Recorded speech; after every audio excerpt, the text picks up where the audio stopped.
जय हिंद प्यारे साथियों। ना संघर्ष ना मेहनत तो खाक मजा है जीने में, लाख तूफान भी थम जाते हैं जब आग लगी हो सीने में।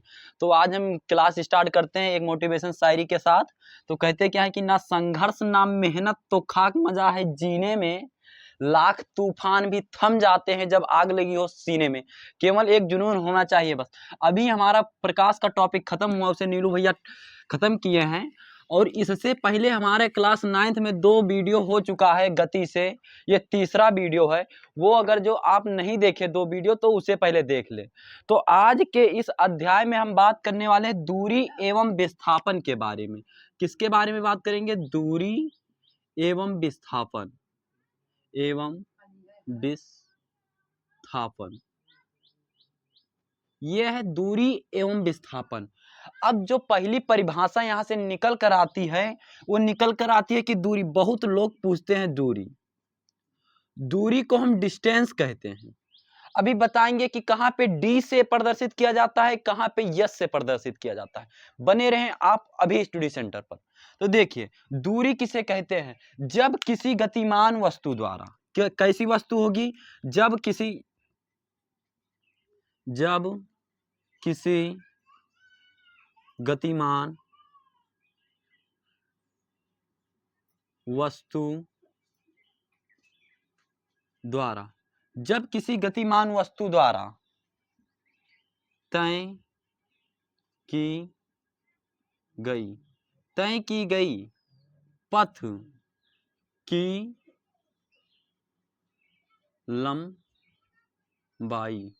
लंबाई को दूरी कहते हैं। तो अब यहां पे देख लेते हैं इसका परिभाषा क्या हुआ कि जब किसी गतिमान का मतलब समझते ही हैं, बता ही चुके हैं। गतिमान वस्तु जो चलती रहे यानी कि उसमें गति हो, उसे गतिमान वस्तु द्वारा तय की गई पथ की। अब पथ क्या है? पथ मतलब रास्ता। अब जरूरी नहीं कि आप पथ पर ही तय करें, कहीं पे भी तय करेंगे। तो तय की गई पथ की लंबाई, किसकी? यहाँ पे एक है लंबाई को दूरी कहते हैं। लंबाई को क्या कहते हैं? दूरी। इतना हो गया इसकी परिभाषा। और बात आता है कि इसका मात्रक, दूरी को प्रदर्शित किससे करते हैं? तो दूरी को डी से प्रदर्शित करते हैं। अब ये यहाँ पे जो ये डी आया, डी क्या होता है? डी का मतलब होता है डिस्टेंस। और डिस्टेंस कहाँ पे लगता है? और बहुत जगह हमारा यस प्रयोग होगा, यहीं पे केवल डी प्रयोग होगा। और यस कहाँ पे प्रयोग होगा? तो ये डी और यस देख लेते हैं क्या है। डी का कहाँ पे प्रयोग होगा? जब 2 व्यक्ति रहेंगे, जैसे एक मैं यहाँ पे खड़ा हूं और एक किसी को यहाँ पे खड़ा हो जाए, तो इनके बीच की दूरी को हम डी से प्रदर्शित करते हैं। यस से प्रदर्शित वहां पे करते हैं जब कहीं पे वस्तु चली जा रही हो। तो डी और यस का मतलब समझ में आ गया कि डी से कहां से प्रदर्शित करते हैं और यस से कहां पे प्रदर्शित करते हैं। तो दूरी को डी से प्रदर्शित करते हैं। फिर इसके बाद दूरी का मात्रक क्या होता है? दूरी का मात्रक क्या होता है? मीटर होता है। लंबाई को किस में मापते हैं? मीटर में। तो दूरी का मात्रक क्या हो जाएगा? मीटर हो जाएगा। और दूरी एक कैसी राशि है? बताइए, दूरी एक कैसी राशि है? इसका बताइए आप। दूरी एक जो है वो कैसी राशि है? वो एक अदिश राशि है। ये दूरी का मात्रक मीटर होता है। और ये कौन सी राशि है? इसका राशि हो जाएगा कौन सी राशि? अदिश राशि ये है अदिश। जानते हैं जिनमें दिशा ना हो, तोलना मापना हो। आप इससे पहले मेरा एक वीडियो देखेंगे EL1 लेक्चर में सदिश अदिश के बारे में हमने अच्छे से बताया। तो यह एक, अब ये हम पूरा एक बार चर्चा कर देते हैं कि जब किसी गतिमान वस्तु द्वारा की गई पथ की लंबाई को दूरी कहते हैं। दूरी को डी से प्रदर्शित करते हैं। दूरी का मात्रक मीटर होता है। और यह कौन सी राशि है? या अदिश राशि है। फिर इसके बाद अब आ गया हमारा विस्थापन।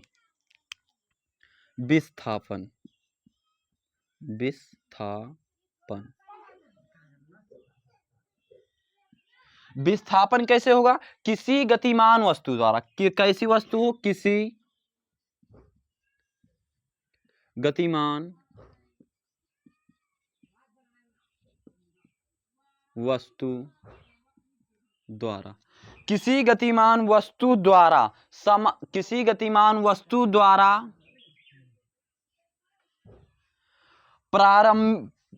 अंतिम एवं प्रारंभिक स्थितियों के बीच, अंतिम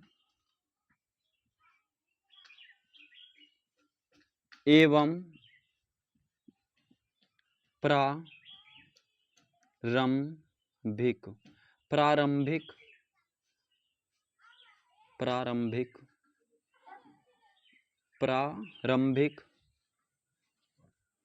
मार्कर नहीं चला, प्रारंभिक किसी गतिमान वस्तु द्वारा अंतिम एवं प्रारंभिक के बीच के अंतर को क्या कहते हैं? विस्थापन कहते हैं, विस्थापन कहते हैं। इसमें और इसका मात्रक क्या होगा? इसका मात्रक होगा मीटर। इसे किससे प्रदर्शित करते हैं? इसे भी डी से ही प्रदर्शित करते हैं।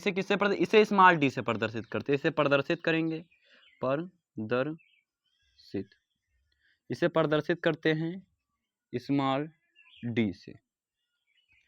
इसे प्रदर्शित स्मॉल डी से करते हैं। और यह एक कैसी राशि है? यह सदिश राशि है। कौन सी राशि है ये?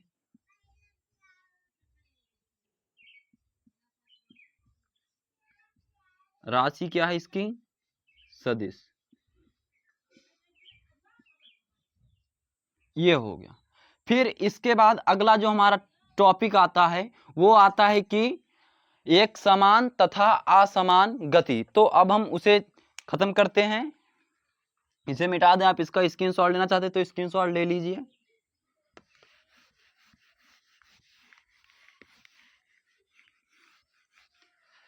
अब जो हमारी नई टॉपिक है वो है समान तथा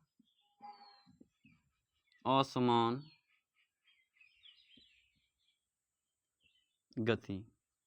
इसे हम अच्छे से समझेंगे, डिटेल से समझेंगे, क्योंकि ये महत्वपूर्ण है, ये आता भी है। तो ठीक, अब हम समझते हैं समान। एक समान कर दें इसे, एक समान किताब में एक समान है। हाँ, एक समान गति। एक समान गति कैसी होगी? जब किसी गतिमान वस्तु द्वारा समान समय अंतराल में चली गई समान दूरी को हम क्या कहते हैं? एक समान गति कहते हैं। किस प्रकार? जब किसी गतिमान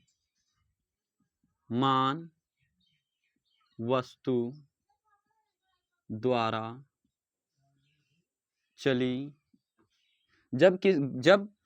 जब किसी गतिमान वस्तु द्वारा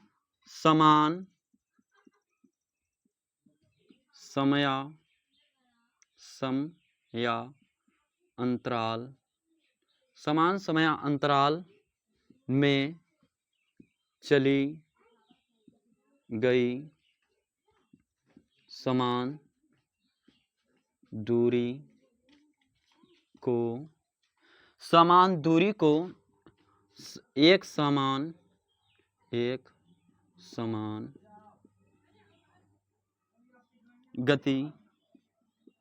एक समान गति या एक समान दूरी एक समान गति कर देते हैं, एक समान गति कहते हैं। यहाँ पे देखते हैं, जब किसी गतिमान, जो वस्तु होगी वो गतिमान ही होगी, गतिमान के बिना वस्तु चलेगी ही नहीं। जब किसी गतिमान वस्तु द्वारा समान समयांतराल में, कैसा हो? समान समयांतराल में चली गई कैसी दूरी हो? समान दूरी हो। समान दूरी को एक समान गति कहते हैं।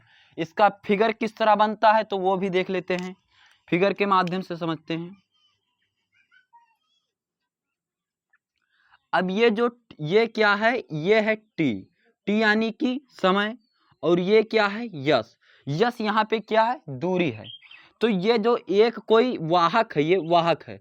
अब ये चलना प्रारंभ किया, जैसे इसको समय दे दिया जाए कि भैया तुम्हें 5 किलोमीटर 10 मिनट में निकालना है, तथा जब वो 5 किलोमीटर 10 मिनट में निकालेगा तो 10 किलोमीटर कितने मिनट में निकालेगा? 20 मिनट में।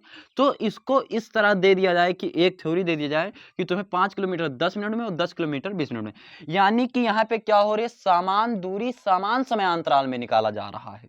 तो यानी कि ये वस्तु है, तो ये समान चल रही है। कैसी चल रही है? समान। हमारा यहाँ पे टेढ़ा हो जा रहा है, तो यहाँ पे हम फिर से देख लेते हैं। ये समान दूरी समान समय अंतराल में तय कर रहा है, ये हो गया। अब जो अगली डिफिनेशन परिभाषा है वो है असमान। ये क्या लिख गया? असमान। ये असमान है। चलिए ठीक, अब असमान देखते हैं।